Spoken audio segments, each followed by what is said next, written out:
안녕하세요. 예란TV입니다. 이 시간은 이재춘 대사님을 모시고 한국의 외교를 알아보는 외교를 말하다 시간입니다. 오늘은 2018년을 장식하는 마지막 날인데요. 올 한 해 2018년을 한마디로 표현하자면 외교 참사의 해, 외교 재앙의 해라고 감히 말씀드릴 수 있을 것 같습니다. 마지막 날까지도, 이 해의 마지막 날까지도 문재인 외교 참사, 문재인 외교 재앙에 대해서 분석해야 하는 이런 참으로 슬픈 그런 상황인데요. 항상 천철살인으로 우리 시청자들의 마음을 후련하게 해주시는 이재춘 대사님 모시겠습니다. 안녕하세요, 대사님. 안녕하세요. 제가 목이 좀 쉬었습니다. 올해 너무 열정적으로 활동하셔가지고, 대사님, 또 요즘에도 한 주간 동안마다 사건이 안 터지는 날이 없습니다. 뭐가 또 터졌습니까? 아니, 친서 사건이 터졌잖아요. 그 친서는 어떻게 봐야 되는 겁니까? 아니, 한국말인데 의역을 했다. 이건 뭐예요? 한국말을 의역을 합니까? 그치. 그러니까 나는 친서를 보지 못했어요. 그러니까 우리도 못 봤죠. 근데 결국 이제 오늘이 2018년 12월 31일 마지막 날이죠. 마지막 날인데 이거는 외교라기보다는 남북관계의 사실 총결산 비슷한 것이 김정은의 이른바 연하장, 친서인지 연하장인지 모르지만, 그걸로 이제 막을 내린 것 같은데, 올 한 해를 이렇게 되돌아보면요, 이 전반기하고 후반기는 좀 다르죠. 전반기는 뭐냐면, 1월 1일 날 김정은이가 신년사를 발표하면서 평창 올림픽을 얘기하고 남북 협력을 얘기했죠. 네, 그랬죠. 네, 그것을 전적으로 호응해서 그때부터 이제 남북 관계가 이제 완전히 평화 무드로 가는 것처럼 쇼를 했죠. 그것이 이제 평창 올림픽 2월 달에 있었던 거. 네. 그 다음에 3월 달에는 이 정의용 이하 6, 5 이게 어족이라고도 그럽니다만은 무술 어족. 그게 평양에서 김정은이 만나서 받아 적어가지고 온 거를 소위 조선반도에 비핵화라는 걸 한반도에 비핵화라고 해서 마치 그것이 북한이 핵무기를 포기하는 것처럼 이게 분장을 시켜서 그거를 트럼프 대통령한테 가서 얘기를 했죠. 네. 그래서 이제 그 후에 소위 4.27 선언이라는 게 김정은이하고 문재인이가 만나는 거 판문점에서 그다음에 또 몰래 문재인이가 월경을 했죠 또. 그래서 또 그랬죠. 만나고 그다음에 9월 달에 이제 소위 9.19 평양 선언이라는 게 나왔는데 이게 전반기는 쭉 보면은 이 남북 관계의 화해, 평화 이거 완전히 위장된 화해 평화로 일관했어요. 그것이 이제 전반기의 그 중점이었고 후반기로 넘어와서 특별히 이제 우리가 기억해야 될 것들은 9월 달에 UN 총회가 있어서 거기 뉴욕으로 문재인이 갔죠. 그렇죠. 그 후에 이 에이펙이라는 게 이게 또 싱가포르에서 있었어요. 아시아 지도자들이 다 모은 아시아 태평양. 네. 그 다음에는 또 아셈이라는 게 있었어요. 저 유럽에 여러 나라들하고 아시아 유럽 미팅 거기 가서 그게 이제 브뤼셀에서 있었죠. 벨지움. 네. 거기 가서 또 이제 여러 사람 만나고 그 다음에 이제 마지막으로 만난 게 아르헨티나 부에노스 아이레스에서 그 G20 그걸 또 만났죠. 네. 근데 이런 과정 속에서 그 문재인이라는 사람이 한 일은 뭐냐 하면은 김정은이를 믿고 거기에 힘을 실어주고 이 유엔의 대북 제재고 미국의 제재고 이런 모든 제재를 풀어줘야 되고 그래 평화가 온다. 이런 메시지를 전했는데 네. 그 결론이 뭐냐 하면은 국제사회에서 그 웃기는 소리 하지 말아라. 이제 이런 반응이었지 않습니까? 그렇죠. 그건 뭐 일일이 다 설명할 필요가 없어요, 지금. 다 우리가 네. 다 본 거니까. 그런데 이제 가장 답답했던 것이 6월 12일 날 트럼프 대통령이 김정은이하고 싱가포르에서 만나. 그래서 소위 그때도 한반도 비핵화라는 혹을 저온 그런 이제 논리를 가지고 했는데 그것을 트럼프 대통령이 그냥 좋다고 그런 것도 있죠. 네.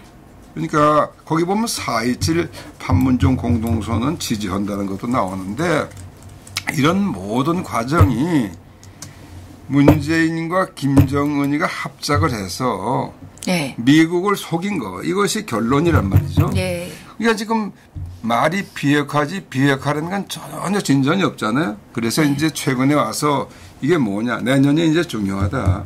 네. 다 이제 이게 모든 게 사기극이고 이 가면극이고 들통이 났으니까 이제는 상황이 달라져야 되겠는데 문재인이가 그걸 타개하기 위해서 그냥 이게 목이 빠지게 기다렸던 게 김정은이 속으로 오는 거란 말이죠. 예? 그리고 종전선언하는 거 평화협정 이거 다 네. 하나의 이제 묶음으로 이렇게 처리를 하려고 했는데 결국은 이제 못 오죠. 못 오는데 올 수가 없잖아요 지금.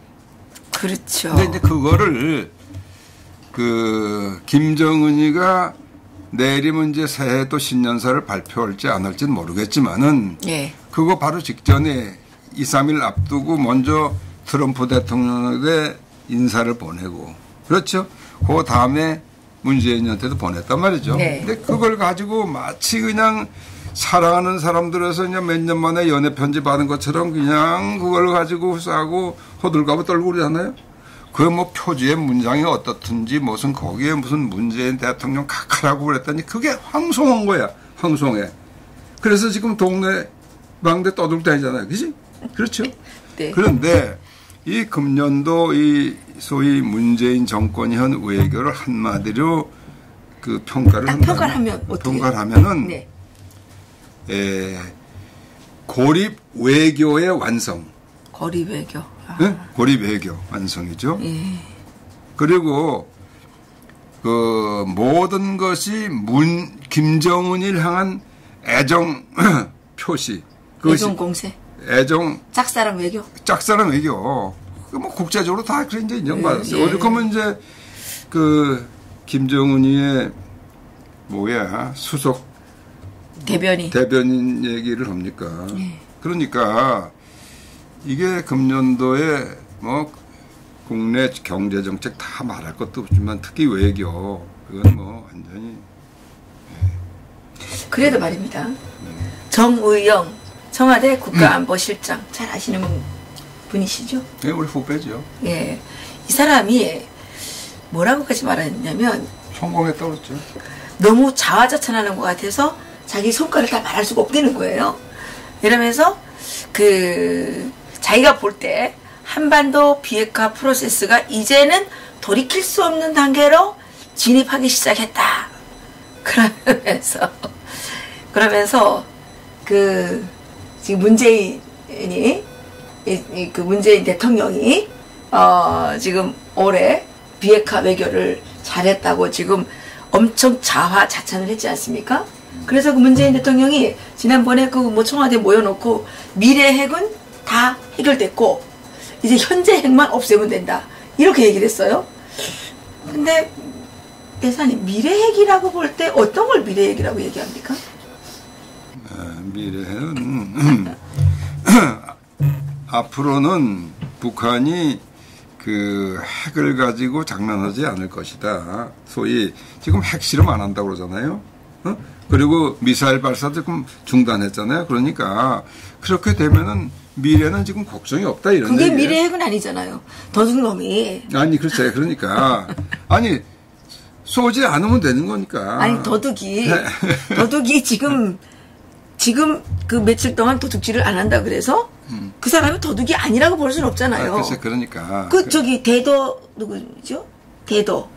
감옥 갔다가 나와가지고. 뭐 그런 사람 여러 사람 예, 있죠. 감옥 갔다 나와가지고 회심했다고 엄청 그랬는데 또 잡혀갔잖아요. 예? 그런데 그 정의용이가 한 말에 나는 일리가 있어요. 그래요? 뭐가 일리가 있냐면 예. 그 사람들이 목표로 한 것은 북한의 비핵화가 아니라 그건 뭐예요? 김정은이가 원하고 있는 그 목표가 요 최근에 조선중앙통신에서 다 나왔잖아요. 이 조선반도의 비핵화라는 것은 네. 예? 네. 이 미국의 핵이 없어지기 전에는 없는 것이다. 그러니까 그랬죠. 한반도에 있는 미군도 나가고 동맹도 해체하고 주변은 뭐야? 일본에 있는 미군이 있죠. 기지가. 그런 거 다 이제 없어지고 나야 그때 무슨 얘기를 하자는 거지. 하는 거 그렇게 얘기를 했죠. 근데 네. 그건 뭐냐면 북한이 핵무기 없애겠다는 게 아니라 핵무기 가진 채로 이제 당당하게 미국하고 소위 핵 군축 협상을 하겠다는 그 자세 조금 더 거기서 물러나지 않은 거예요. 근데 네. 정영이가 하는 문재인이가 목표는 그 김정일 정책을 지지하는 거 아니냐, 동맹가. 그러니까 그 목표를 달성했지. 그 목표가 다른데 우리 생각하는 거고 이 정부가 생각하는 목표가 다르니까 그 목표는 달성했지요. 그 정의용 씨는 원래 이렇게 안보 쪽의 전문가이십니까? 아니 안보 쪽의 전문가고 뭐고 다 외교부라는 게 있고 청와대 있고 국가안보실장 하려면 좀 국가정보원이라니까 다 그런데 지금까지 그 북한의 핵 문제가 뭐고 다 당연히 공부했겠죠. 그러나 그 사람이 외교부에 있을 때 그 문제를 다뤄본 적은 없어요. 아까 전문성이 전혀 떨어지기 때문에 그런 이런 네. 정말 황당한 그 자기 자화자찬을 하고 있는 게 아닌가 이런 그렇죠. 생각이 들기 때문에 한번 문의드려본 겁니다. 그래요. 그러니까 이게 보세요. 이 사람들 성공한다고 그럴 거예요. 왜 성공하냐. 자기 목표가 대한민국을 깎아내리는 것이 목표 아니에요. 원래가. 지금까지 우리가 70년 동안 공도로 쌓아온 이 대한민국의 실체를 다 이제 부숴버리겠다는 게 원래 목표 아닙니까? 외교도 그렇고 지금 군사 합의를 해서 우리 국방이라는 게 다 이제 무너진 거 아니에요? 그렇죠. 한마디로 얘기하면. 그렇죠. 그리고 경제도 저쪽하고 평주나 북한하고 하려면 망가뜨려야 되는 거 아니에요. 예. 그러니까 그 목표를 지금 다 달성하고 있다고 자기들은 있지. 그런데 대사님 제가 정말 의문이 풀리지 않는 거는 문재인은 그렇다 치고 문재인은 대학 때부터 삐딱했잖아요. 예, 그래서 삐딱했기 때문에 그 자가 갖고 있는 그거에 대해서는 우리가 뭐 차지를 하고 정의영 씨는 그래도 서울대학교 나오고 그래도 우리나라 기득권에 들러붙어 가지고 그동안 쭉 그 외교관도 하고 잘 지내온 거 아닙니까? 근데 이 사람이 이렇게 국가를 파괴하는데 앞장서는 이유가 뭐라고 생각하십니까? 아니 글쎄 그 사람이 그 팀에 들어가 있는데 주사파가 청와대를 장악했죠. 네. 그 주사파가 장악한 그 픽업해가지고 그 사람 썼는데 그 사람이 거기서 일할 생각이 없으면 점수부터 그만뒀어야 되는 사람인데 그렇죠. 들어가서 일을 하다 보니까 자기가 사표를 내지 않는 그 사람들이 그대로 따라가야 되니까 지금 할 수가 없지. 양심이 이걸 없는. 지금 정우영이 그 사람이 혼자 할 수가 없는 상태죠. 그러니까 다 지시를 따라야 되고 그 팀워크의 그 방향을 쫓아가야 되니까 그만두지 않는 그 벗어날 수가 없어요. 그리고 그런 사람한테 지금 양심 기대하기 어려워요. 요새 누구야 다행히 아주 그 하급 직원 우리 청와대 6급 그 감찰관 했던 사람 김태우라든지 또 재정경제부의 뭐 신재문 사무 이런 밑에 있는 양식이 있는 관리들이 이렇게 양심 선언을 하고 있는 건 정말 대단한 일들을 한 건데 이 교육이나 봐도 그동안에 출세하고 다 잘해먹던 놈들은 양심이 없는 놈들이 됐지. 그렇군요. 그렇지. 그거 어떻게 할 거예요, 이거. 그렇군요. 그래도 아직 대사님 생각하시기에 우리나라 공무원, 공직사회에 양심 있는 사람들이 일단 몇 %는 남아있을까요? 있겠죠. 당연히. 그게 보세요. 지금 외교가 아주 전멸했다고 그러죠? 예. 외교라는 게 뭐예요? 우리가 외교를 지탱한 것이 소위 가장 중요한 게 미국하고 일본이죠. 그렇죠. 중국, 러시아도 물론 있고 유엔도 있지만은 예. 가장 중요한 기둥은 미국, 일본이에요. 그게 지금 전부 외교부에서 미국 전문가, 일본 전문가를 전부 내치지 않았어요. 다 청소를 했어요. 청소를 했어. 그래서 일본의 한국에 대한 순위가 5번째로 밀렸다면서요? 그거는 내가 모르겠지만 당연히 그렇죠.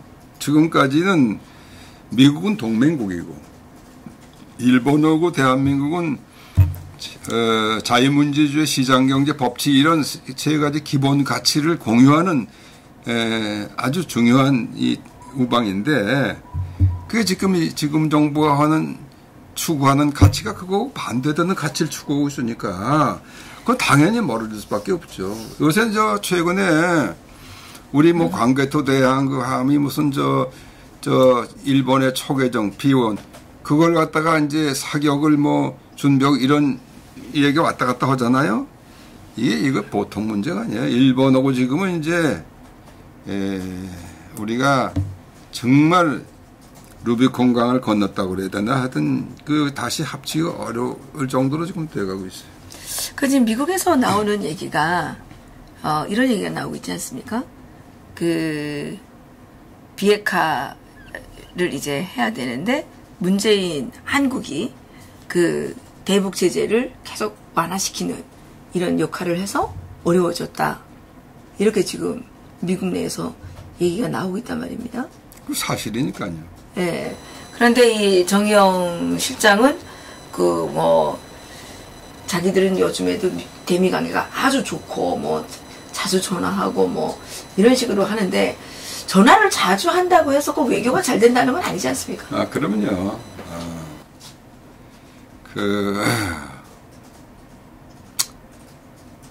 내 후배이기 때문에 그 사람 개인을 내가 평가하고 싶진 않아요. 그런데 지금 이 정부가 지난 1년 동안 해온 거를 보면은 이게 옛날에 임진왜란 때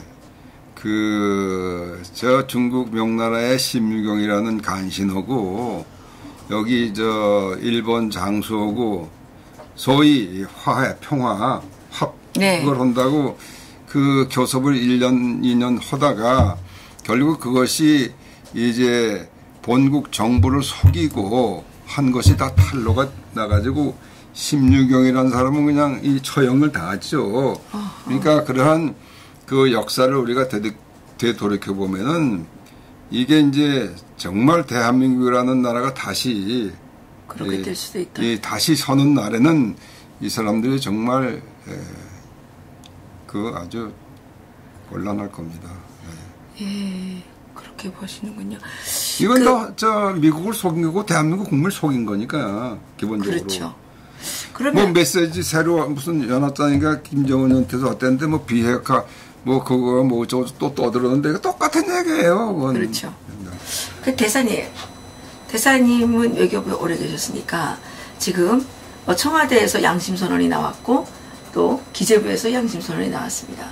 우리나라 외교부 하면 대한민국의 그래도 최고 엘리트들이 갈 수 있는 것 아니겠습니까? 그럼 외교부에서는 이런 양심선언이 나올 수 있을까요? 어떻게 후배들에 대해서 어떤 기대를 좀 갖고 계십니까?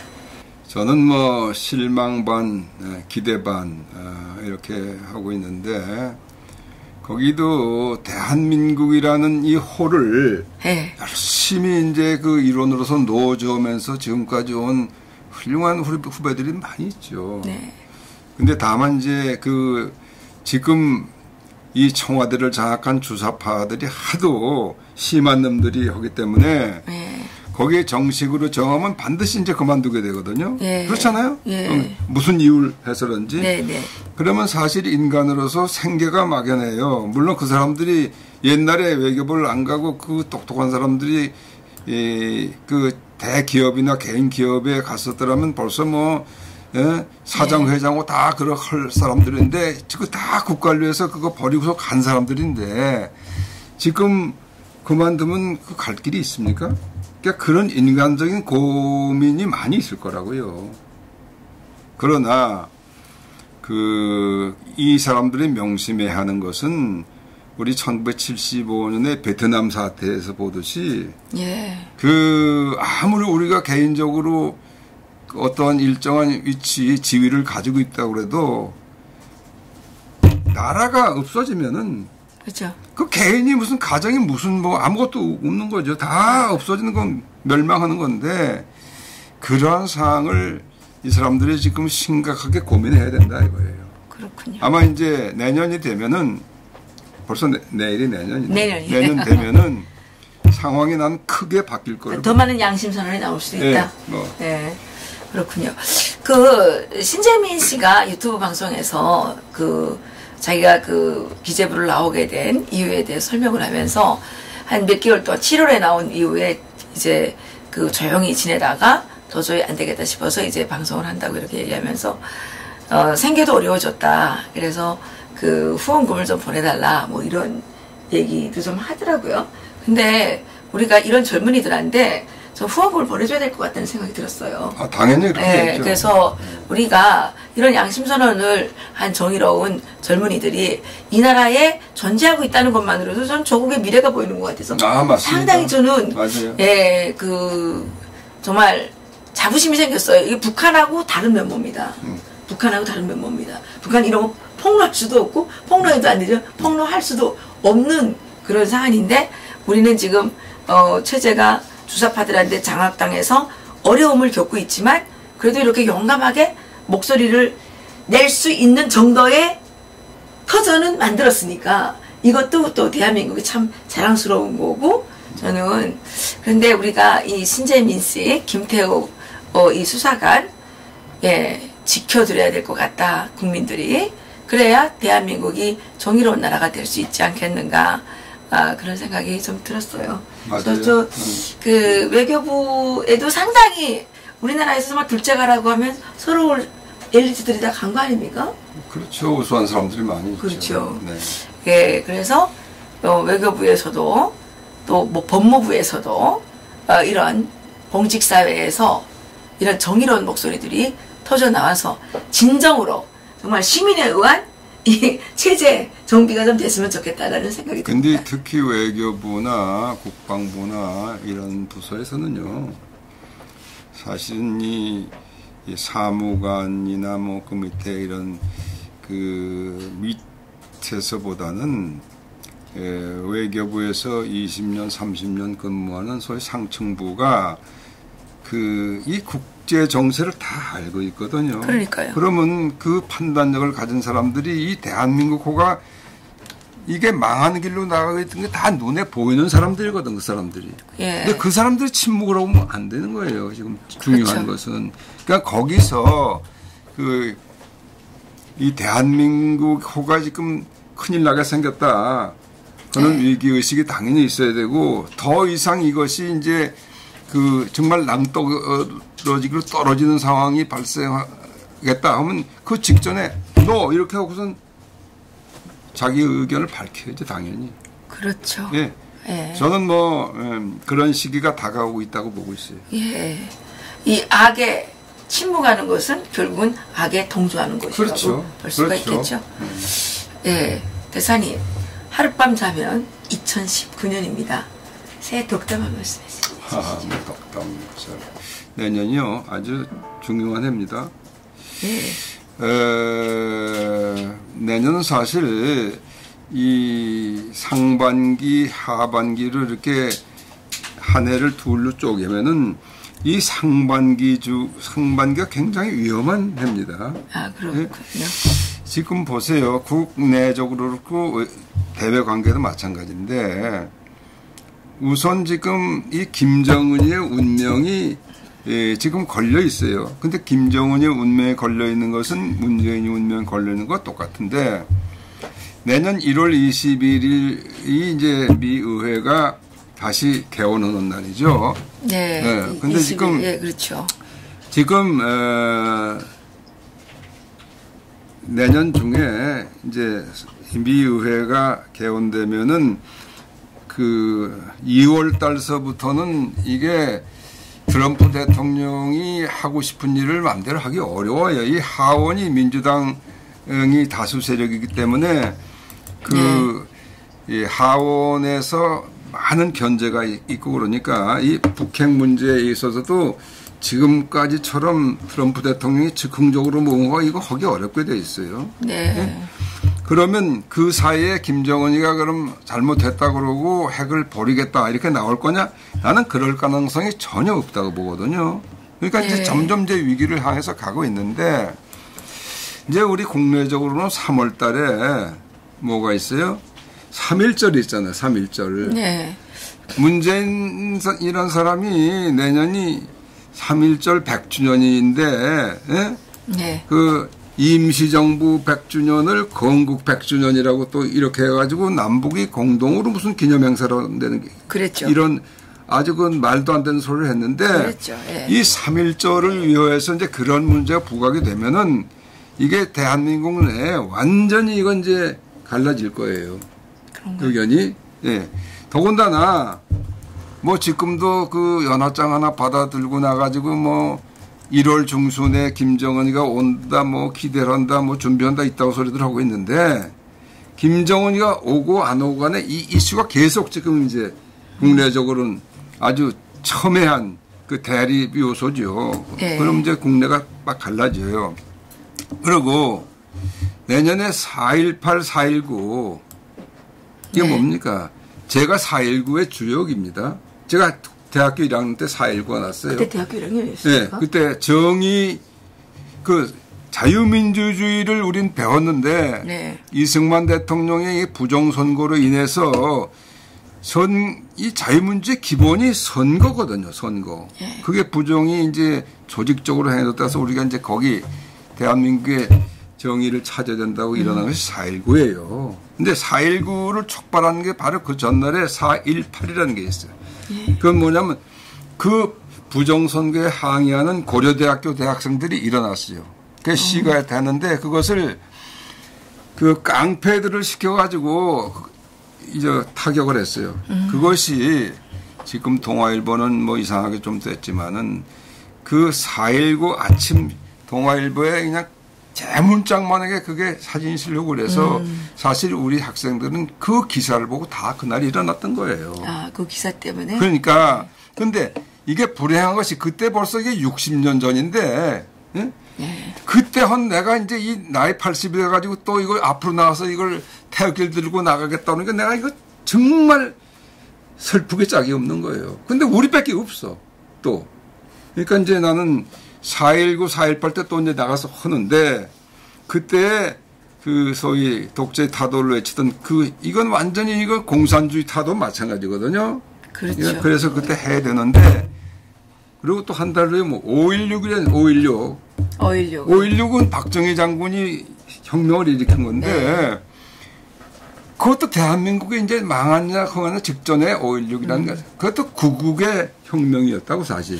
그러면 내년도는 그러니까 뭐 그리고 그 다음에 또 현충일이 또 있죠. 그러니까 내년 이제 전반기가 이게 그리고 지금 그러니까 지금 정말 전운이 감도는 그렇죠. 그렇군요. 네. 예. 그래서 지금이라도 이 문재인 정권이 우리가 이 택한 길이 잘못됐습니다. 예. 더덜르겠습니다 하면은 우리는 그걸 한 번 더 믿어줄 수 있지만 그렇지 않고 이렇게 강행을 한다? 오늘 국회에 나와서 이것들 변명하는 거 보니까 뻔뻔하게 이럴 데 없는데 예. 이래가지고는 결국 이제 부딪힐 수밖에 없어. 부딪히면 어떻게 되냐?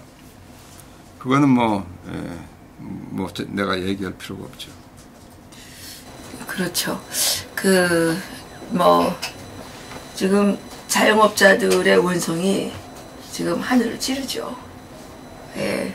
자영업자는 자영업자대로, 기업인은 기업인대로, 노동자는 노동자대로 지금 다 못 살겠다고 하는데, 그래도 많은 사람들이 얘기하기는 대한민국의 하이트 칼라들이 친문, 대깨문을 하고 있기 때문에 나라가 이렇게 어렵다 이런 얘기가 있습니다. 그래서 어쨌든 대한민국의 소위 엘리트라고 자부하는 분들께서 정의와 진리와 이 진실에 좀 더 가까이 다가갔으면 좋겠다는 생각이 저는 좀 듭니다.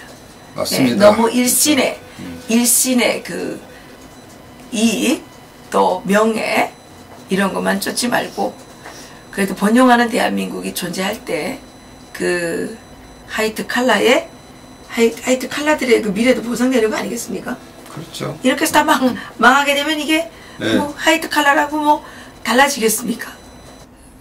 하여튼간 우리 또 이재순 대사님 새해에도 더욱 건강하셔서 정말 후대들을 위해서 후배들에게 또 이 대한민국의 정치인들에게 외교관들에게 또 정말 옳고 정말 바른 말씀을 많이 해주시기 바라겠습니다. 예, 감사합니다. 감사합니다. 새해 복 많이 받으세요. 새해 복 많이 받으십시오.